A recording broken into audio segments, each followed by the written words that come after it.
The highest PFAS contamination levels in the entire world were just discovered in New Mexico.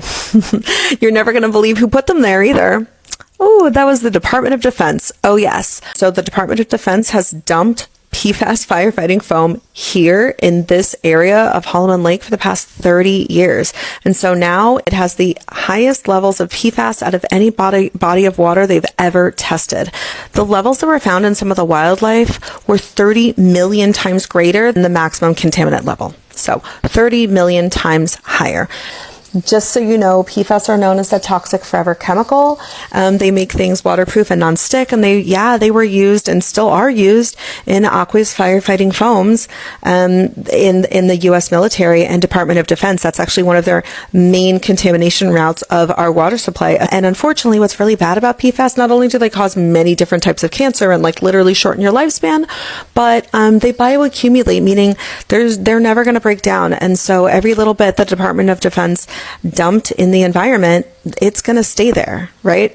Until someone comes along and cleans it up, which is now what they're going to do. However, this is extremely expensive to clean it up. One plant composite sample had the highest PFAS concentrations recorded anywhere to date. The lake water itself, that holds the highest PFAS concentrations recorded anywhere. So beginning in the 1970s, the U.S. Department of Defense employed 3M manufactured aqueous firefighting foams for suppression of fuel fires at all military installations.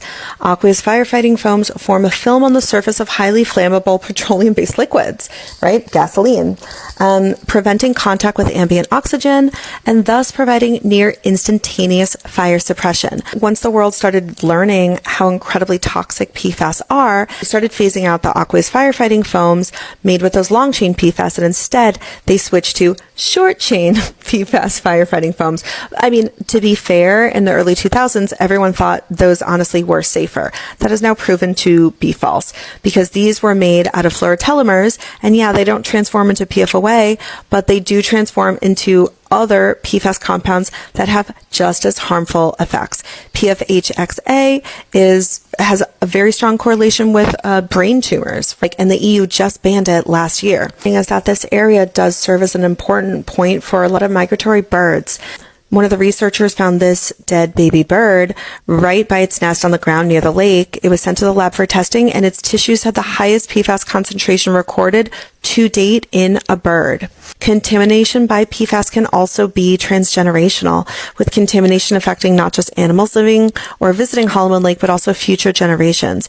The research team is really hopeful, though, that they can actually observe this entire ecosystem and see how some of the different PFAS compounds behave in this environment, and then they can take those learnings on how to better remediate and address different PFAS issues in other locations. So